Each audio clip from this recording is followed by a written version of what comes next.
you always think that it can't be you, that it can't be you. This would never happen to you, and it can be you. And this showed me that this can be me. When I was running, I remember this. I was standing in the middle of the street. The tree was blowing really hard. The wind was blowing really hard. And I just let out like the most probably blood curdling scream because I was scared. I was angry. I was frustrated. I was tired. And I was in shock. Like I said, it shook my faith. And a great windstorm arose, and the waves were breaking into the boat, so the boat was already filling. But he was in the stern, asleep in the cushion, and they woke him and said to him, Teacher, do you not care that we are perishing? And he awoke and rebuked the wind and said to the sea, Peace, be still. And the wind ceased, and there was a great calm. Mark 37-41. It was kind of like the song, a tornado flew around my room before you came. Excuse the method made. It usually didn't rain like that. Video posted on YouTube shows Mondays. And it was like my whole world had fallen apart, but the world just kept spinning, enjoying their homes, and I didn't have one. And so as you can see by the title, I'm going to be talking about surviving a storm, and I hope you guys can see me. But I've literally never, ever talked about this before. So this is hard. I am so nervous to film this video. This is a story that happened in my life many years ago, but I definitely feel like it changed my life, the course of my life, the trajectory of my life, and just how I view things overall. So this story takes place back when we were living in the hood. We lived in the hood for like 19, 20 years. So surviving a storm. So this story takes place when I was in college. I come home for the summer from college. 19-year-old Janice Taylor is just home from college. I had suitcase in the corner from coming home from school. And I was home with my parents in the house that we had lived in, the apartment that we had lived in for the last 10 years. So I was 19 when the story took place. So I was 9 when we moved in. So this was my home. This is where I had my, inches as I grew on the wall and everything. So one Thursday night, I had a really, really, really hard time sleeping. So I ended up staying up all night because, you're a college student, you are used to all-nighters. So I stayed up all night, and then in the morning, I was going to go to sleep. So I drank a glass of Sleepytime tea, and I watched Charmed, because I used to love watching Charmed on TNT in the mornings, like 6, 7 o'clock in the morning. So after that, I went to sleep, and I slept literally all day. I think I woke up maybe like 3 o'clock, 3:30ish, ate something, and decided to go back to sleep. Before the storm, I had some of the best sleep that I had gotten all summer. It was one of those, the calm before the storm things, because everything was so peaceful and quiet that morning when I went to sleep. And it was still so peaceful and quiet when I woke up. And literally just a few hours later, everything just changed. So my mom came home from work, and she was like, yeah, we got sent home early because there's supposed to be a storm coming. And I'm like, okay, yeah, storms come all the time. I'm not thinking anything of it. Let me use my pink mic. I'm not thinking anything of it. This is going to be kind of like a podcast setup. I hope you guys like it. Now that I remember it, as soon as she came in and closed the door, it immediately started raining as soon as she walked in. So she changes her clothes, she's getting ready to go to sleep. I'm getting ready to go back to sleep because I'm still tired. And all of a sudden, rain just starts coming down so hard, and then the building starts shaking, I could feel this wall here vibrate. And we're like, what the heck, right? So Walter Taylor, a 9-year Bladesburg resident, heard some loud noises Friday night and thought there was a water pipe issue. My mom's like, go in the room. So I go in my room and with my sister, and we're in her closet. She had a walk-in closet. His 2 daughters were in their bedroom. The roof starts leaking. The roof starts leaking really bad. My mom's like, I don't want y'all out here. Go in your room. So my dad gives her a bucket, and she starts catching the water. And then all of a sudden, his wife was in his bedroom where water started dripping from the ceiling. So I got a big bucket now and started catching the water. My wife going in, coming, getting the water. And the last time she go for a bucket inside. I hear like a scream. I hear a scream. She hear the kids, see it collapse and drop down the front, she jump and run and screaming all over the place. The roof in the bathroom also collapsed. And I come out, and my mom, there's like the roof has collapsed on top of her head.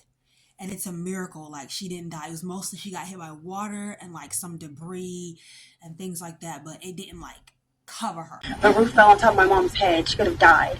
So she, I think at this point, was not even wearing a full outfit. Like my mom likes to, she's short, right? So her skirts, she could pull over her chest like a dress. So she was wearing that. And all these details are just like so distinct to me in my mind. I've never talked about this before, actually. Never. Like, not to my friends, not to other family members, not to anyone. So you guys are the first ones I talked about it to. On live last night, I was talking about this and saying that I was getting ready to film this video. And they were like, thank you for trusting us with your secrets. And I was like, thanks for being trustworthy. But I've literally never, ever talked about this before. So this is hard. So the roof collapses on her head, and at this point I'm like freaking out. I'm screaming, I'm crying, and then like the roof in the that's the bathroom roof. So the bathroom roof collapses, and then The roof in the bathroom also collapsed. her room roof collapses, and then my roof collapses. Everything is so wet. His two daughters were in their bedroom. The roof was leaking from up top, and all the water came in, and eventually it just collapsed right in. So I can't even stay in my room anymore. So at this point, I'm freaking out. I'm crying. I don't know what to do, right? So my sister's like, we should leave. I ran out the house. I ran outside of the house, and I remember it was rain coming down everywhere. The trees were blowing. Like, debris was in the air. The power lines had gone down. The blowing, the rain started coming down, and it looked like a tornado. Cars smashed and tossed around. A van literally go flying right in the it was, I guess it was a pole there. It was right into the tree or the pole right there. And they were down on the ground, right? And I just took off. I just took off running, and I didn't stop. And I remember I could hear my family saying, Janice, like, but it's like I could hear them, but everything was just like muffled around me. Like, it just felt like the world was spinning around me. And wow, okay. It just felt like the world was like spinning around me. And like, it felt like a horror movie, to be completely honest. Like, just imagine like the storm is raging, the water is coming down, the trees are blowing. Wisdom was just showing. The National Weather Service went out and looked at that and estimated that downburst had winds of 90 to 100 miles an hour with it.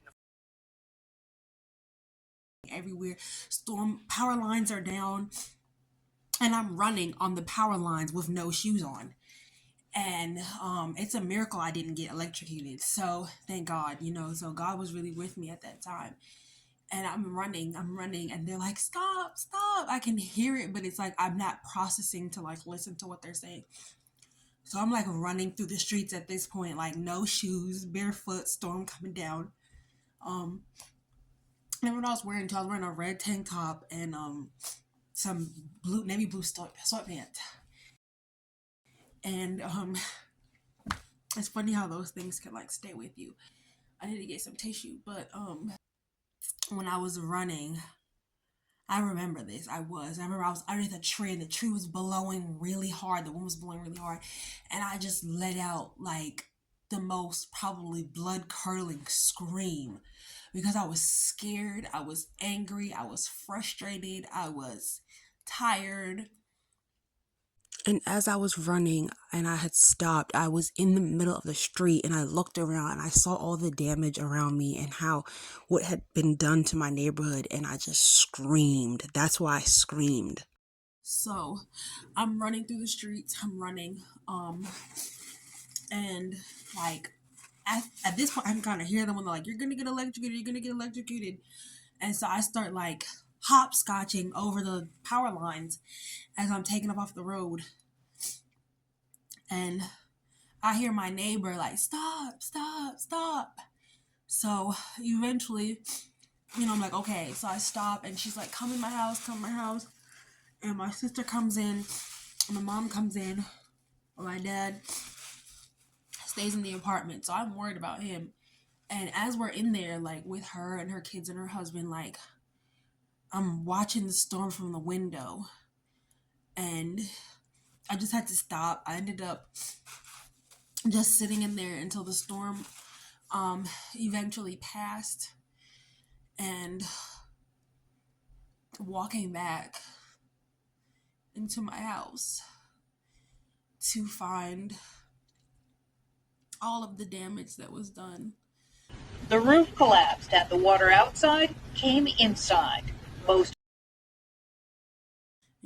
My bed covered in debris, my suitcases that had my clothes in it My suitcases are gone. Like, there's roof on my suitcase.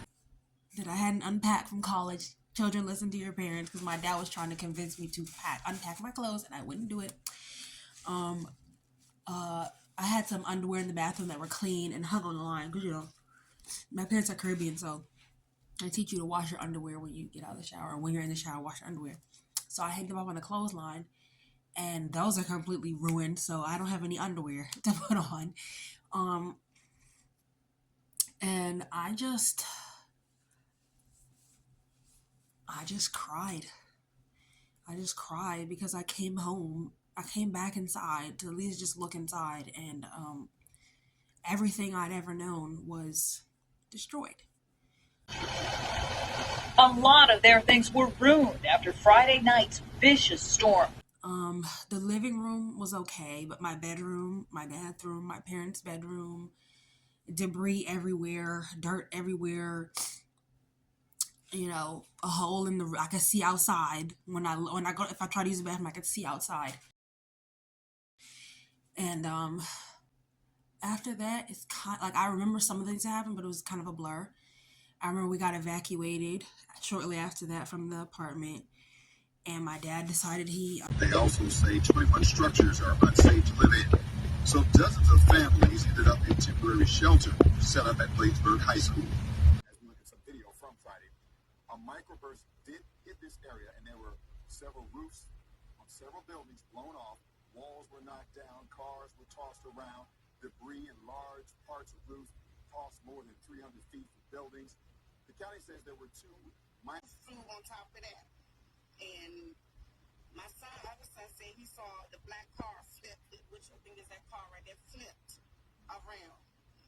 And So, I think after the storm was over, like the police came and ambulance came, first responders, and they were going around checking like damage and people checking on people. So they came to our apartment, and they told us that we had to leave, that everybody had to evacuate, and that we had to go down to the local elementary school, which is the elementary school that I went to growing up as a They also say 21 structures are unsafe to live in. So dozens of families ended up in temporary shelter set up at Bladesburg High School. But dozens of families had to move into temporary shelter that's been set up at Bladesburg High School. child, and from kindergarten to sixth grade, I just, never thought I would be like sleeping there as a homeless person. So, after that, yes, we were evacuated, and the apartment was pretty bad. I believe the next day they told us that the apartment was condemned and that we couldn't live there anymore. Also, we want to tell you that the county has inspected 126 structures. 21 of those structures have been determined to be unsafe and uninhabitable. That means you can't go back in until all the repairs are done. And it would, I don't know, like I guess it would have to be fixed through renter's insurance or something like that. And renter's insurance would get us a hotel. They would get us somewhere to stay until it was fixed. But come to find out, as you'll see in this next clip, We did not have renter's insurance. They also learned a valuable lesson. They didn't have renter's insurance. Walter Taylor says that will never happen again. So in the days after the storm, we were going back and forth to like get things, and my mom got a storage unit, and we were just moving things out, just trying to move as fast and as quickly as possible, because you live in a place for 10 years and you're unexpectedly displaced and you have 10 years worth of stuff in there. 9-year Bladensburg resident heard Accumulated belongings of a decade of living in their Bladensburg apartment. Probably more, because we used to live like up the street. When I was 3, we lived up the street for 7 years, and then when I was 9 or 10, I don't know, 9 or 10, we moved down the road, and for 9 or 10 more years. So that's 16 years worth of stuff accumulated in the apartment, and you have like a week or two to move it all out. So that was difficult. During the time that we were moving, news cameras came and they interviewed us. They interviewed my dad. I wasn't there. I was somewhere else. I was staying with a family member, which I'm going to talk about more in my next story. others, like Walter, who stayed with family. All the screaming you're gonna make, not gonna make anything different. You just see what happened, and you know that's up. You just relax and thank God that you didn't lose your life or you didn't get killed. And I was staying with a family member, and my dad was there with the rest of my family and stuff, and they were interviewed. And then the next day, I was there at the apartment. I was there with my mom, my dad, my sister's boyfriend at the time, and my best friend at the time, who later became my boyfriend, but whatever. And so news cameras interviewed us, and I remember that the lady who interviewed me was like, "You are so pretty. You are so pretty. You need to be on TV. Like, I need to interview." And I was like, "Yes, period." And so I put on my little lip gloss, and you guys are gonna get to that clip. 19-year-old Janice Taylor is just home from college. I had suitcase in the corner from coming home from school, and like my suitcases are gone. Like there's roof on my suitcase. That's the only plan we have right now. We'll take it in stages. In the video, what I'm talking about, and they talk about us having such a positive attitude after the storm, and how we're just focused on faith and being positive about the situation and grateful. And I want to say that's true. But like the rest of her family, she approaches the packing up with a good attitude. Just make the best of the situation because God brought us through. He saved our life. We're alive. For the first few days after the storm, we were all very positive. Like, I was on Twitter making jokes about it. Homeless now. I think I changed my name on Twitter, like Homeless J. I'm the type of person that will laugh to keep from crying. So if I'm making too many jokes, then like maybe it's something that I'm emotional about and just trying to brush it off so I can keep moving. So I was making a lot of jokes about it, but I was also very grateful. I was also very thankful to God, and like, yes, God saved our life. Like we don't have anything, but we have our life. Like, we have everything we need. We're so grateful. We have each other. And that is true. That is very true. But To see, though, they still have some positive attitudes despite everything that happened. Mr. Martin, thank you. at the same time, I was actually, after a while, like, I was fine, but after a while, like when reality started to set in, that I had nowhere to go, that I had no home, that I had lost a lot of my possessions, that I had to move and I didn't know where I was going to, and the home that I had been living in was gone. I grew up always in my family having their own apartment, and there were other families in our family who didn't have their own apartment, and they would stay with us. So lots of people stayed with us throughout the years. So I was used to being the person that people were staying with us, never having to stay with someone else. So that was very difficult and different, and very much an adjustment for me. And I was starting to become overwhelmed and emotional and stressed and a little depressed, especially because I'm young. I went to college. I want to come home for the summer and have fun. And it turns out that, now I have nowhere to live. I've lost a lot of my possessions. I lost the home that I was living in. My whole world was turned upside down and my whole world changed. I'm sorry, y'all. I don't have my glasses on, so I can't see myself in the screen. But my whole world changed after that. And it was a lot for me to process and deal with. And I think after that, I wouldn't say I was like questioning God, and I wouldn't say my faith was like nowhere, but it definitely shook my faith. It shook me to my core. being the kid who at least always knew she had a home to go home to now being a teenager turned young adult and not really knowing what my next move was or where I was going to go or what was going to happen to me and my family because we did not have renter's insurance. And so there was no hotel guaranteed for us. There was no one that was going to fix the damage of our apartment. Either we had to pay for it out of pocket, and who's doing that? Or we just had to pick up and move. So we chose the latter, which is just to pick up and move. And big storm here last Friday, you recall. The magnitude of the damage from that is such that some families are picking up and moving out for good. Well, we also saw today that the roof collapsed in some situations. There were people who were actually inside these buildings when this was happening.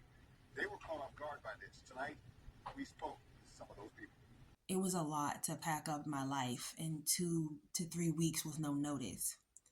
And it was a very much a painful experience.